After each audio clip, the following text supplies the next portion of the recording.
Baik, bismillahirrahmanirrahim. Assalamualaikum warahmatullahi wabarakatuh. Waalaikumsalam Waalaikumsalam warahmatullahi wabarakatuh. warahmatullahi wabarakatuh. Sebagaimana yang telah ditugaskan oleh Bapak Dedi Supriyadi SHI SMAG yang saya hormati, dan juga rekan-rekan yang menyempatkan waktunya untuk bisa mengikuti perkuliahan pada pertemuan kali ini, walaupun beliau tidak bisa menghadiri secara langsung, namun kita semuanya sudah mendapatkan amanah yang luar biasa dari beliau. Maka dari itu kita manfaatkan sebaik mungkin fasilitas dan juga waktu yang telah diberikan oleh beliau. Kepada rekan-rekan semuanya, perhatian untuk pertemuan kali ini, sebagaimana yang kita ketahui akan diadakannya presentasi mata kuliah PKN mengenai subbab integrasi nasional berdasarkan sumber yuridis dan historisnya, kurang lebihnya seperti itu. Jadi maka dari itu dari setiap kelasnya diperbolehkan untuk presentasi satu orang dari setiap kelasnya untuk mempresentasikan subbab tersebut. Jadi saya persilahkan kepada kelas A dari salah seorang yang ingin mempresentasikan materi tersebut, dipersilahkan.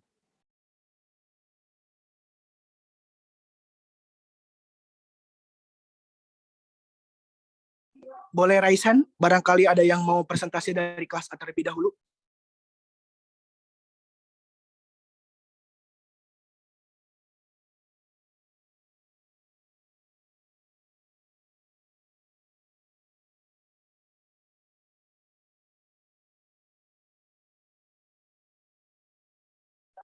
Dari kelas A tidak ada.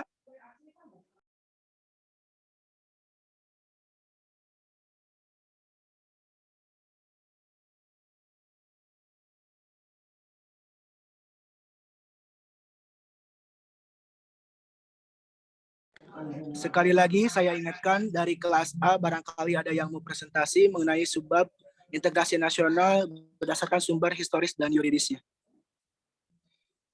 Instruksi. Bagaimana, Saudara Diki? Kang Restu, mohon maaf, saya akan mengganti Renita. Saya akan mempresentasikan. Mungkin mohon maaf ada kendala dulu. Saya akan mengirim dulu file dulu. Baik. Untuk mind mappingnya dipersiapkan ya, Kang Diki? Baik, Kang Restu. Baik, ditunggu.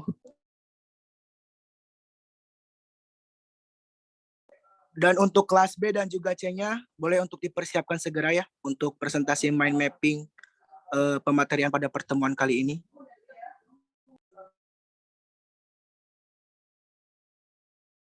Mohon untuk mengkondusifkan diri, memposisikan dengan baik, karena sekali lagi saya ingatkan bahwasannya ini direkam ya.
Mohon tunggu sebentar ya Kang Restu, ini sedang di-share. Baik.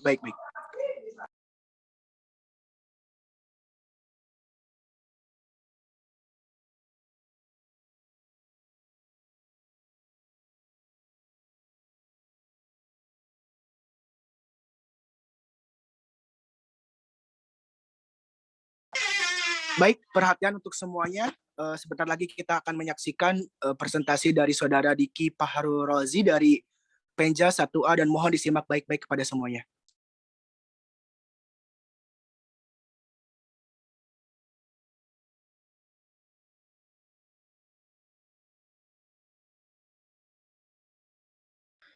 Assalamualaikum warahmatullahi wabarakatuh. Waalaikumsalam warahmatullahi Waalaikumsalam wabarakatuh. warahmatullahi wabarakatuh. Nama saya Dizki M. Farodoji dari Prodi PKSD Pejas, kelas 1A, absen nomor 8. Saya akan mempresentasikan materi tentang sumber histori sosiologi, politik tentang integrasi nasional, dan dinamika dan tantangan integrasi nasional. Mohon maaf, Saudara Egi, untuk ke atas sebentar. Dari poin pertama. Nah, untuk poin pertama itu ada perkembangan sejarah integrasi di Indonesia. Menurut Suryo 2002, ternyata sejarah menjelaskan bangsa kita sudah mengalami pembangunan integrasi sebelum bernegara Indonesia yang merdeka. Lalu perkembangan sejarah integrasi Indonesia memiliki 3 poin, yaitu moderasi Imperium Majapahit, model integrasi kolonial, model integrasi nasional Indonesia. Apa itu integrasi moderasi Imperium Majapahit? Model integrasi pertama ini bersifat kemaharajaan atau imperium. Struktur kemaharajaan yang begitu luas ini berstruktur konsentris, dimulai dengan konsentris pertama yaitu wilayah inti kerajaan atau Nagaragung, Pulau Jawa dan Madura yang diperintah langsung oleh raja dan saudaranya. Lalu yang poin kedua, model integrasi kolonial. Model integrasi kedua atau lebih tepat disebut dengan integrasi atas wilayah Hindia Belanda baru sepenuhnya dicapai pada awal abad 20 dengan wilayah yang terentang dari Sabang sampai Merauke. Lalu yang poin terakhir, model integrasi nasional Indonesia. Model integrasi ketiga ini merupakan proses berintegrasinya bangsa Indonesia sejak bernegara merdeka tahun 1945. Meskipun sebelumnya ada integrasi kolonial, namun integrasi model ketiga ini berbeda dengan model kedua. Mohon maaf, Saudara Egi, untuk ke bawah. Untuk kesimpulannya yaitu perkembangan sejarah integrasi Indonesia terdapat 3 poin, yaitu integrasi Imperium Majapahit, model integrasi kolonial, model integrasi nasional Indonesia.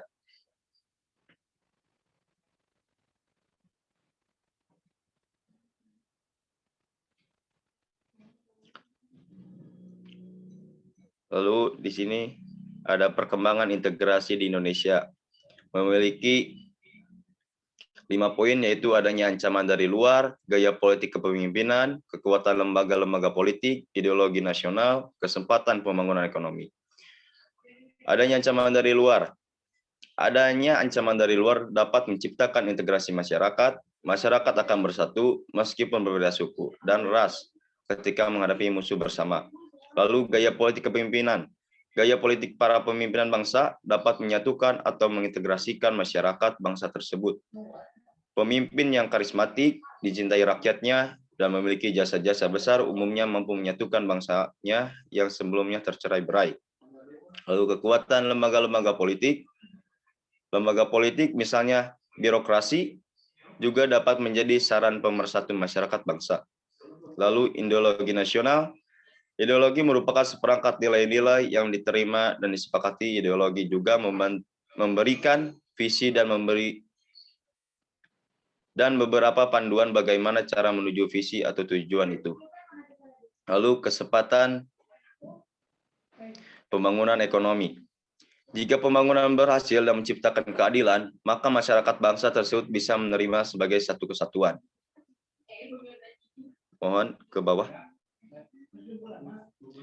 Untuk kesimpulannya, perkembangan integrasi di Indonesia terdapat 5 poin, yaitu,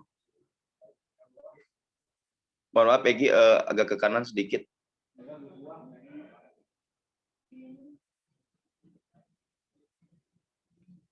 Kelebihan Gi.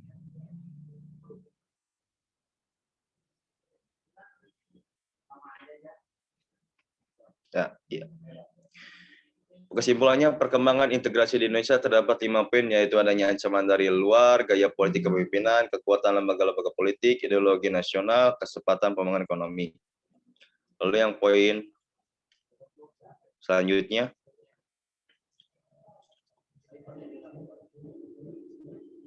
Mohon maaf, sekali lagi ke Bapak.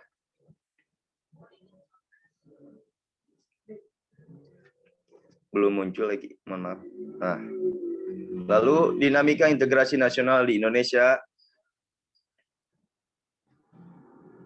yaitu ada integrasi bangsa, tanggal 15 Agustus 2005 melalui MOU di Vanata, Helsinki, Finlandia, pemerintah Indonesia berhasil secara damai mengajak gerakan Aceh Merdeka atau GAM untuk kembali bergabung dan setia memegang teguh kedaulatan bersama Negara Kesatuan Republik Indonesia. Lalu integrasi wilayah melalui deklarasi De Juanda tanggal 13 Desember 1957, pemerintah Indonesia mengumumkan kedaulatan wilayah Indonesia, yakni lebar laut teritorial seluas 2 mil, diukur dari garis menghubungkan titik-titik ujung yang terluar pada pulau-pulau negara Indonesia. Lalu integrasi nilai. Nilai apa yang bagi bangsa Indonesia merupakan nilai integratif? Pancasila. Pengalaman mengembangkan Pancasila sebagai nilai integratif terus-menerus dilakukan. Misalnya, melalui kegiatan pendidikan Pancasila, baik dengan mata kuliah di perguruan tinggi dan mata pelajaran di sekolah. Lalu integrasi elit massa. Dinamika integrasi elit massa ditandai dengan seringnya pemimpinan mendekati rakyatnya melalui berbagai kegiatan. Mohon maaf, kayak gini ke bawah.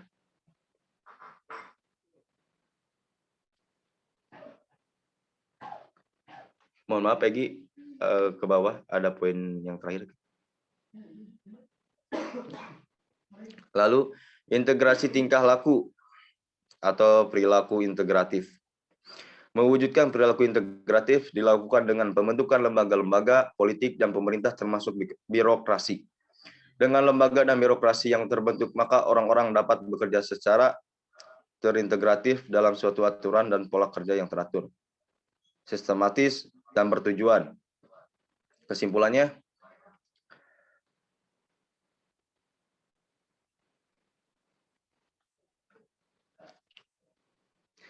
dinamika integrasi nasional di Indonesia memiliki 5 poin, yaitu integrasi bangsa, integrasi wilayah, integrasi nilai, integrasi elit massa, integrasi tingkah laku. Lalu poin yang selanjutnya,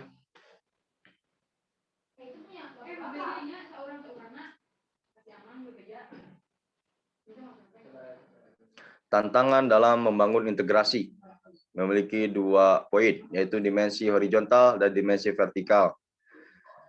Dimensi horizontal, dalam dimensi horizontal tantangan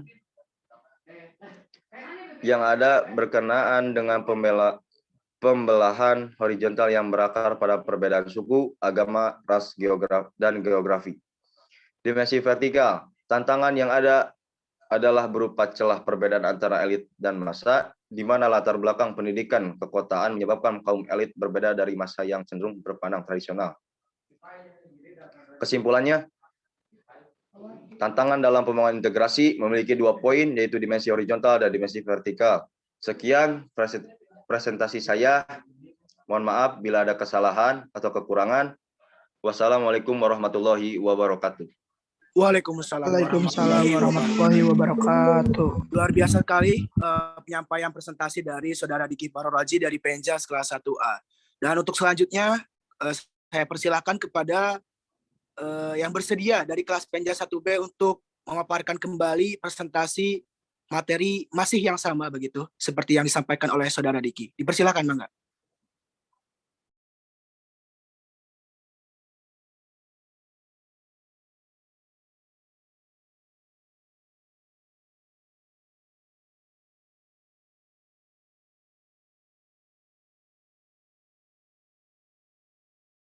Sebentar, Kang Restu dipersiapkan dulu.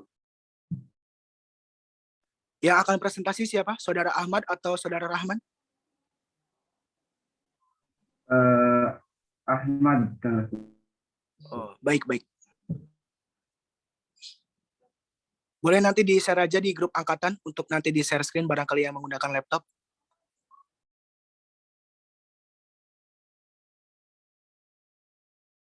Siap.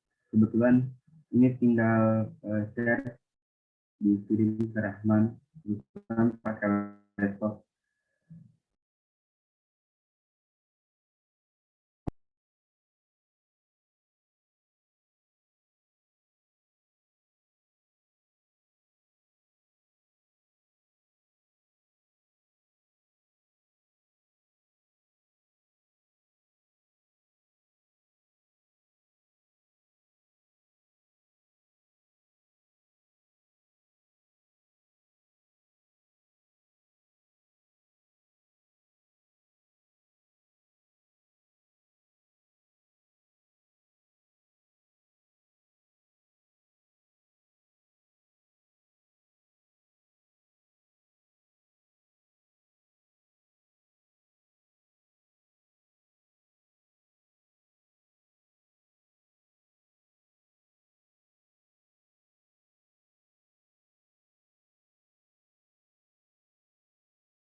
Mohon ditunggu ya, kebetulan jaringannya lumayan.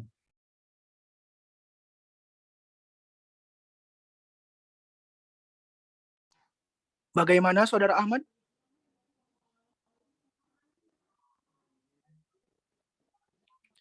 Jikalau koneksi ataupun jaringan Saudara Ahmad tidak memungkinkan, boleh digantikan terlebih dahulu dari kelas Penja 1B lainnya, baik putra ataupun putrinya. Mangga.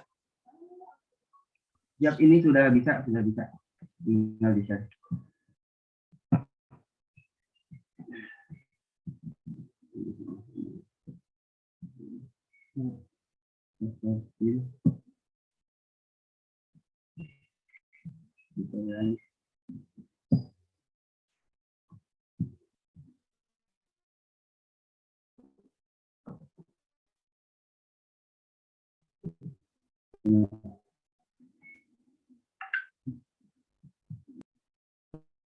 Apakah sudah terlihat? Baik, sudah terlihat. Dan dimohon kepada kelas Penja 1C untuk nanti usai Saudara Ahmad memaparkan materinya, dipersiapkan barangkali ada yang ingin mengajukan diri presentasi. Dan saya persilahkan kepada Saudara Ahmad untuk memaparkan pemateriannya.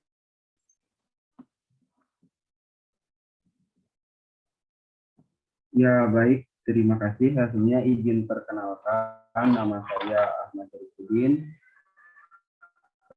Kelas 1B, Prodi Pendidikan Jas, NIM 2101-657. Di sini saya akan menjelaskan hasil tugas saya tentang unsur dasar historis, yuridis, dan sosiologis integrasi nasional.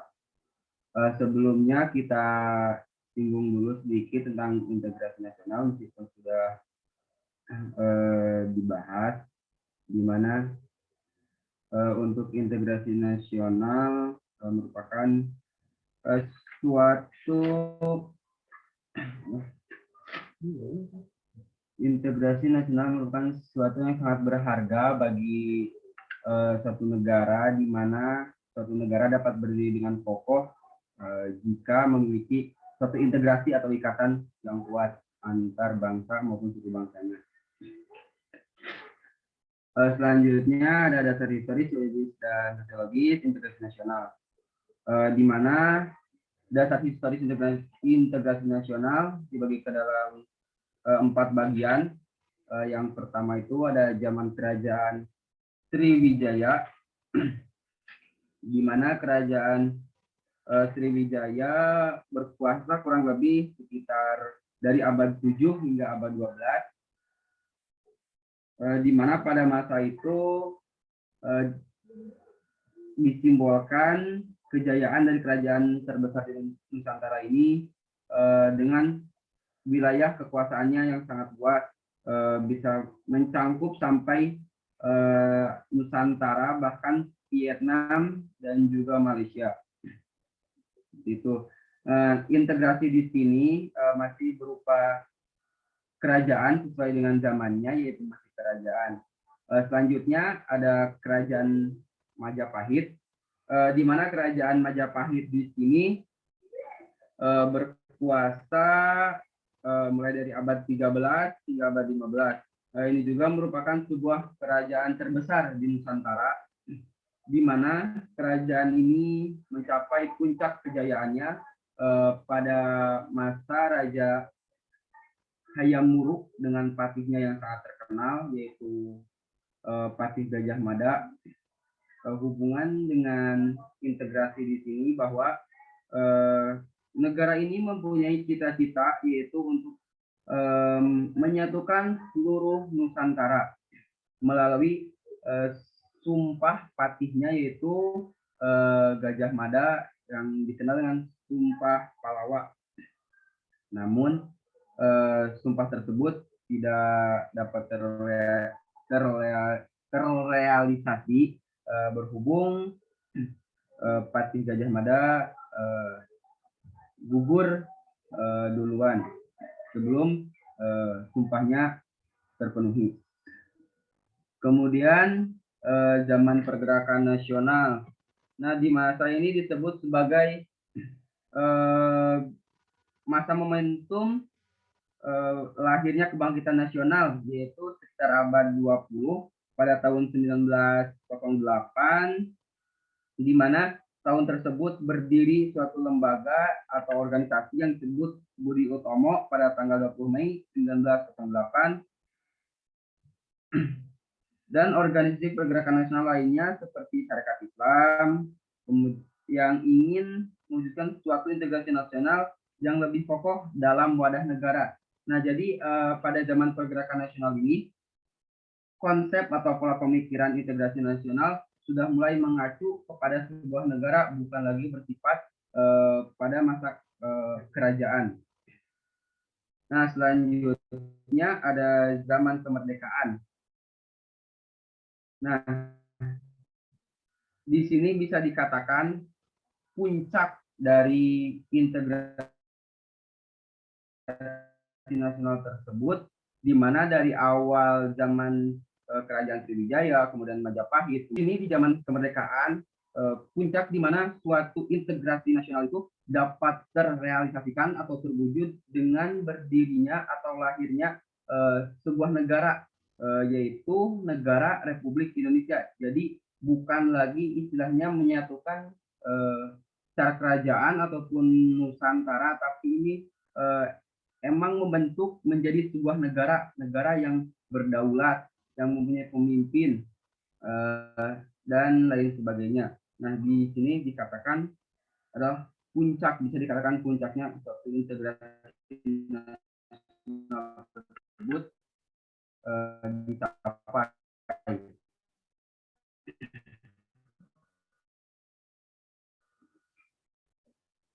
Jadi kesimpulan untuk dasar historis dari integrasi nasional, bahwasanya integrasi nasional di negara Indonesia terbagi ke dalam 4 tahapan: Kerajaan Majapahit dan zaman pergerakan nasional.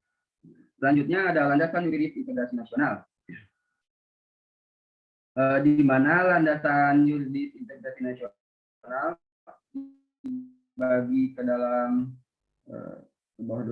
dibagi ke dalam 3 tahap, dibagi ke dalam 3 bagian. Yang pertama ada landasan ideal integrasi nasional, di mana landasan ideal integrasi nasional ini tercantum tercantum pada Pancasila sila ketiga, yaitu Persatuan Indonesia. Dengan dari sila ketiga kita sudah bisa mengkaitkannya dengan integrasi nasional, di mana integrasi nasional sendiri bisa dikatakan sebagai ikatan. Nah, di sini Persatuan Indonesia berarti sudah jelas mengikat atau mempersatukan seluruh komponen-komponen yang ada di Indonesia atau di negara Indonesia. Melalui semangat persatuan Indonesia, seluruh suku bangsa yang berbeda, penganut agama yang berbeda, ras yang berbeda, dan golongan yang berbeda harus bersatu dalam negara kesatuan Republik Indonesia. Selanjutnya ada landasan konstitusional integrasi nasional, Undang-Undang Dasar Negara Republik Indonesia tahun 1945,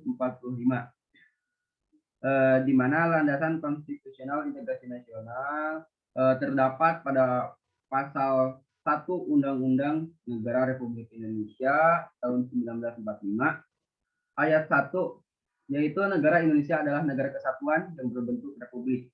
Kemudian pasal 30 Undang-Undang Dasar Negara Republik Indonesia tahun 1945 ayat 1 bahwa tiap-tiap warga berhak dan wajib ikut serta dalam usaha pertahanan dan keamanan negara.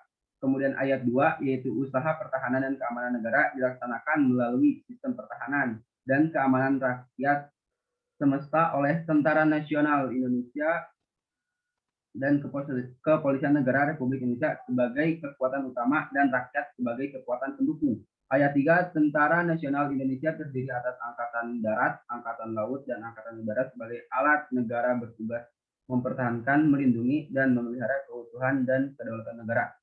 Baik, kita kaitkan dari pasal 1 ayat 1, kemudian pasal 30 ayat 1 sampai 3, sebetulnya sudah tergambar dengan jelas bahwasanya di landasan konstitusional ini ataupun undang-undang sudah dijelaskan bahwa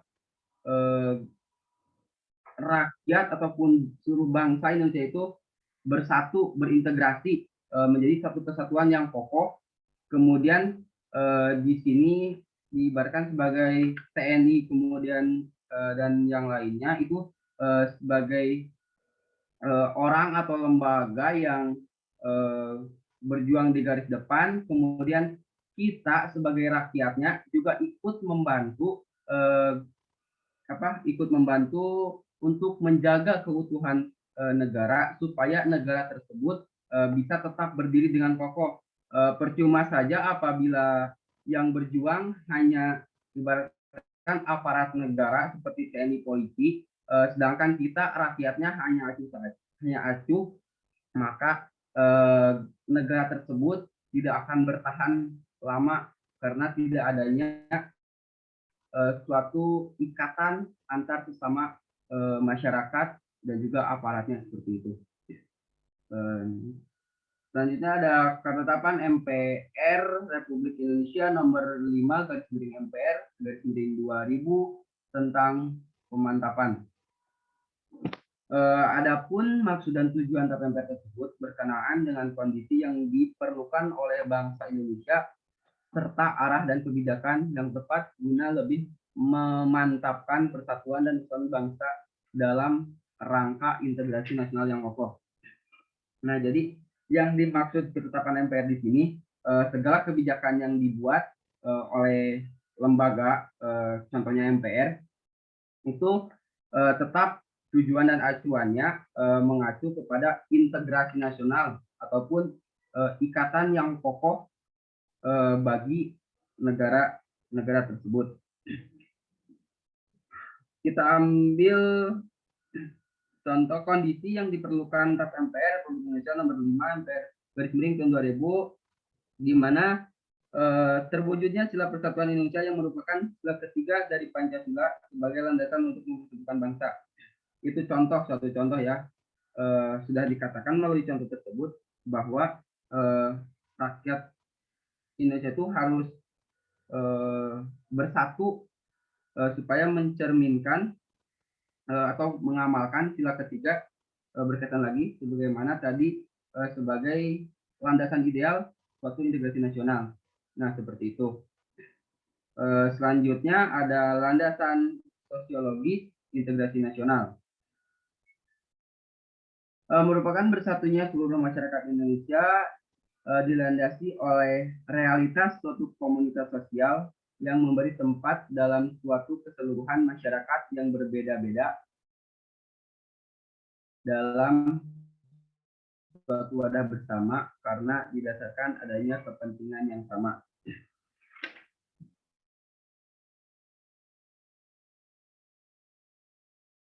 Geser lagi ke kiri. Ada dinamika dan tantangan integrasi nasional. Pertama kita bahas dinamika. dinamika integrasi nasional, di mana dinamika integrasi nasional di sini itu adanya deklarasi Juanda. Deklarasi Juanda sendiri sangat penting setelah proklamasi kemerdekaan Indonesia. Adanya deklarasi Juanda pada tanggal 13 Desember tahun 1957. Pemerintah Indonesia mengumumkan integrasi kedaulatan wilayah sejauh 12 mil wilayah teritorial laut yang diukur dari titik luar pulau-pulau negara Indonesia yang terluar.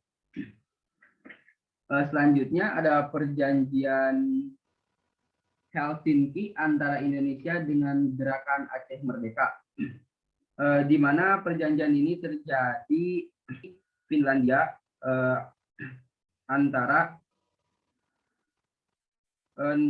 negara Indonesia dengan GAM ya, atau istilahnya apa ya, yang mau mendirikan negara di dalam negara itu, yaitu GAM Aceh, Gerakan Aceh Merdeka, di mana Indonesia mengutus wakilnya, yaitu Menteri Hukum dan HAM, yaitu Hamid Awaludin. Kemudian dari pihak GAM tersendiri mengutus Malik Mahmud Al-Haitar untuk menandatangani Memorandum of Understanding atau MOU. Nah, di dalam perjanjian tersebut perdamaian bahwasanya sebagai langkah untuk mencegah Aceh itu mendirikan negara supaya tetap bergabung ke dalam wilayah atau ke dalam negara Indonesia, seperti itu. Kemudian selanjutnya ada dinamika pluralisme bangsa dan wawasan kebangsaan.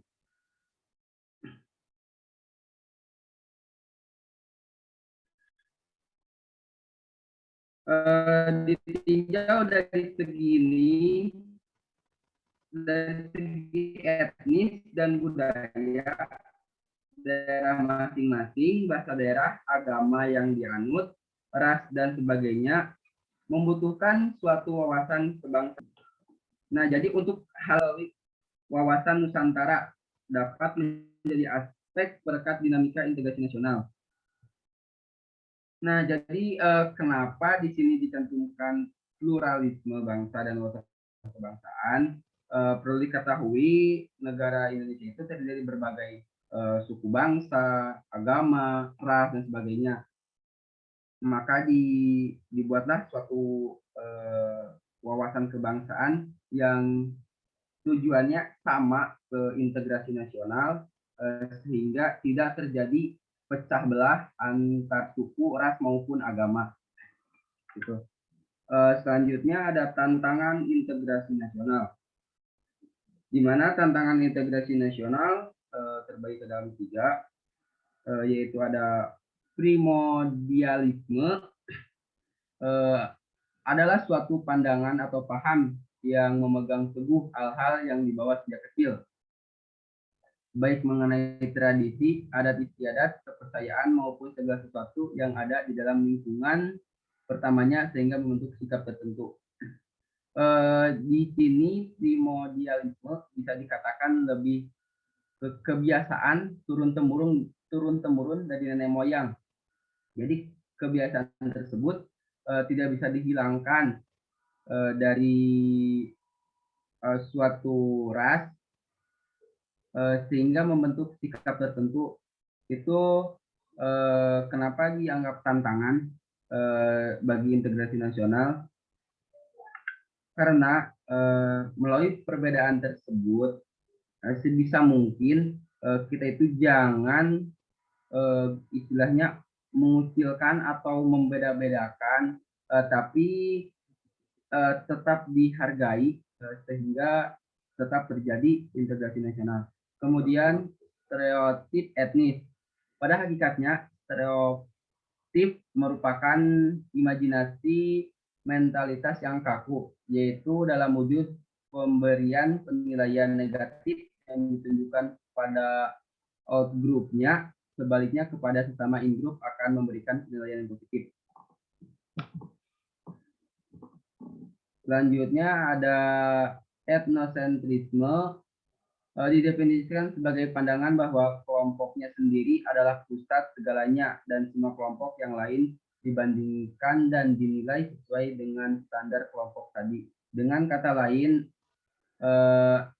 etnosentrisme adalah kebiasaan setiap kelompok untuk menganggap kebudayaan kelompoknya sebagai kebudayaan yang paling baik. Hal ini dapat membahayakan integrasi nasional di tengah masyarakat Indonesia yang multikultural. Ya, mungkin cukup sekian ya, berhubung waktu yang kurang. Cukup sekian dari saya. Terima kasih. Wassalamualaikum warahmatullahi wabarakatuh. Waalaikumsalam warahmatullahi wabarakatuh. Waalaikumsalam warahmatullahi wabarakatuh. Sangat lengkap ya Waalaikumsalam. penyampaian dari Saudara Ahmad Saripudin dari kelas Penja 1B. Dan satu lagi, untuk sesi terakhir dari kelas Penja 1C dipersilakan untuk mempersingkat waktunya untuk penyampaian pematerian mengenai subbab dan materi yang sama. Mangga dipersilakan.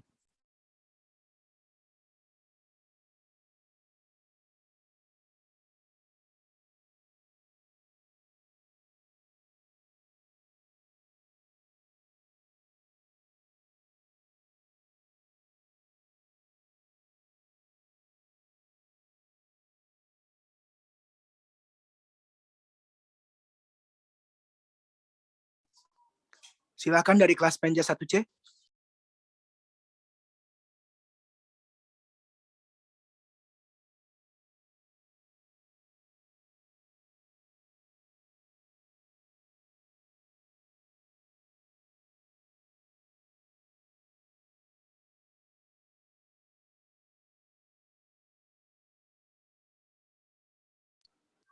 Apakah ada yang bersedia dari kelas Penja 1C?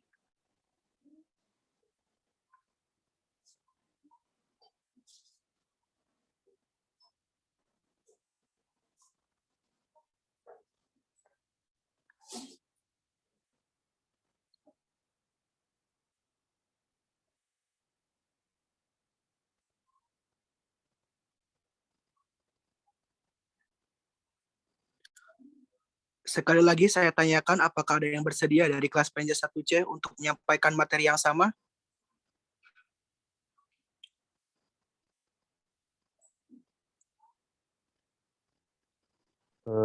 Mohon maaf, Kang Restu, izin berbicara. Baik, bagaimana Saudara Yan? Saya tadinya mau tampil dikarenakan filenya ada di laptop. Jadi saya nggak bisa nampilin itunya gitu. Barangkali teman-teman ada yang mau tampil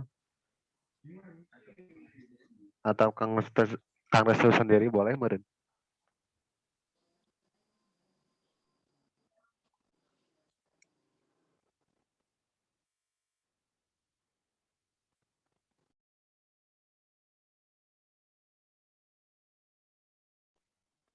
Baik, sebentar saya coba share konten terlebih dahulu ya.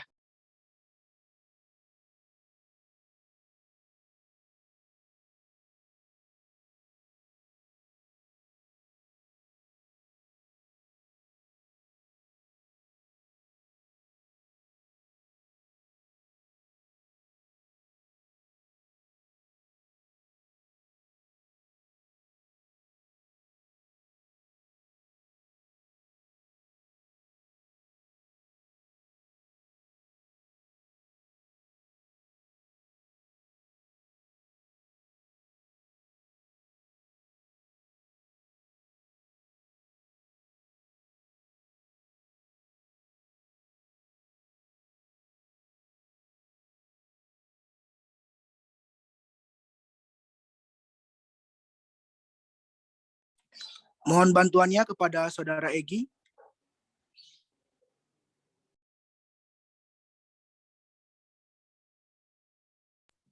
Baik, bentar. Tunggu sebentar ya. Baik, terima kasih Saudara Egi untuk partisipasi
Baik, terima kasih kepada Saudara Egi dan tolong fokuskan ke bagian dasar historis, yuridis, dan sosiologis integrasi nasional.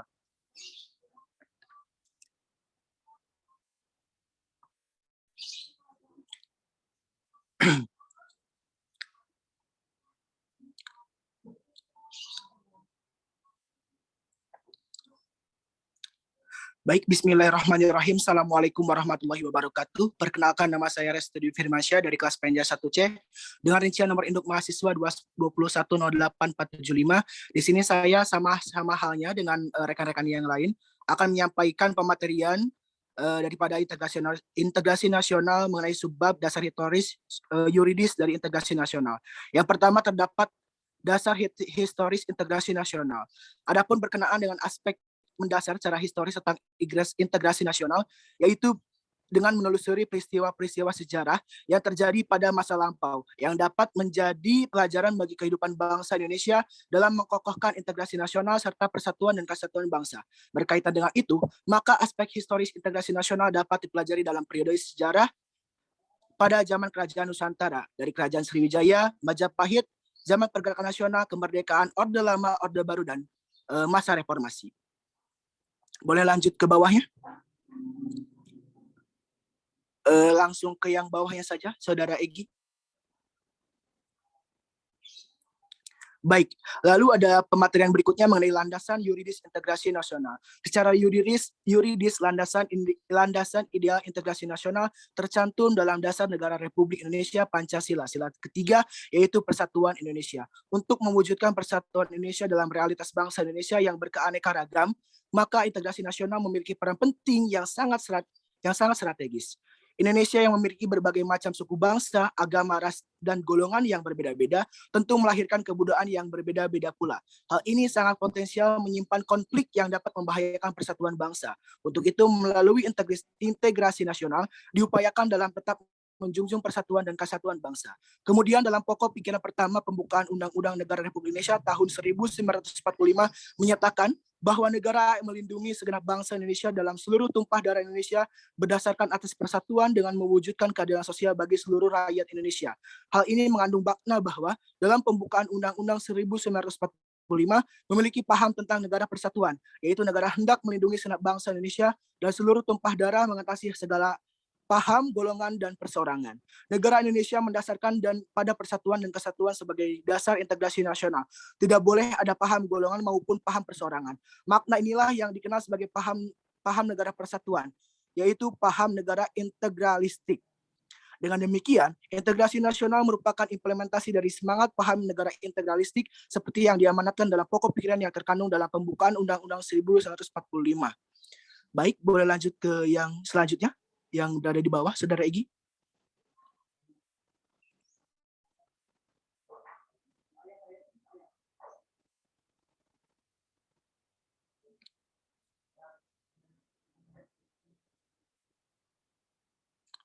Saudara Egi, boleh lanjut ke bawah?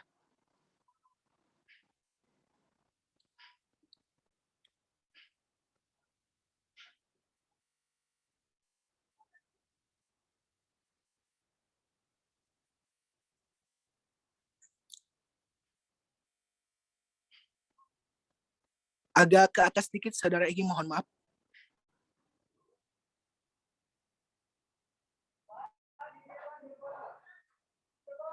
Baik, yang ketiga yaitu adalah landasan sosiologis integrasi nasional. Landasan sosiologis dalam konteks integrasi nasional mengandung arti bahwa bersatunya seluruh masyarakat Indonesia dilandasi oleh realitas suatu komunitas sosial yang memberi tempat dalam suatu keseluruhan masyarakat yang berbeda-beda dalam satu wadah bersama. Karena didasarkan adanya kepentingan yang sama. Integrasi adalah sebuah sistem yang mengalami pembaruan hingga menjadi suatu kesatuan yang utuh.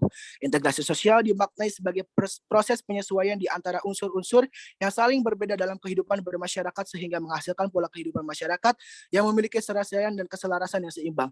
Disebut sebagai integrasi sosial jika yang dikendalikan, disatukan atau dikaitkan satu sama lain itu adalah unsur-unsur sosial atau kemasyarakatan. Suatu integrasi sosial itu diperlukan agar masyarakat tidak terpecah belah meskipun menghadapi berbagai tantangan baik berupa tantangan fisik maupun konflik yang terjadi secara sosial dan budaya.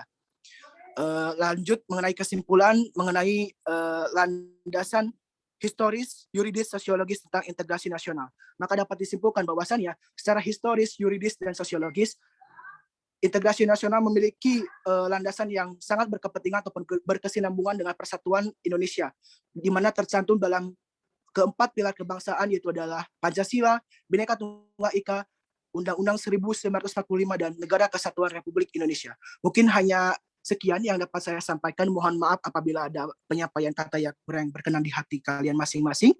Dan mohon maaf juga apabila ada penyampaian kesalahan pematerian yang dapat saya sampaikan. Terima kasih. Assalamualaikum warahmatullahi wabarakatuh. Waalaikumsalam. Baik, alhamdulillah usai sudah pemaparan ataupun pertemuan pada kesempatan kali ini mengenai presentasi subbab integrasi nasional secara landasan historis, yuridis, dan sosiologis dari mata kuliah pendidikan kewarganegaraan. Mungkin cukup sekian dari saya sebagai moderator pada pertemuan kali ini. Mohon maaf kembali apabila ada penyampaian kesalahan kata yang kurang berkenan di hati masing-masing ataupun ada penyampaian kesalahan pematerian yang disampaikan pada pertemuan kali ini. Akhirul kalam, wassalamualaikum warahmatullahi wabarakatuh. Waalaikumsalam warahmatullahi wabarakatuh. Kepada saudari Renita, boleh di nonaktifkan recordingnya dan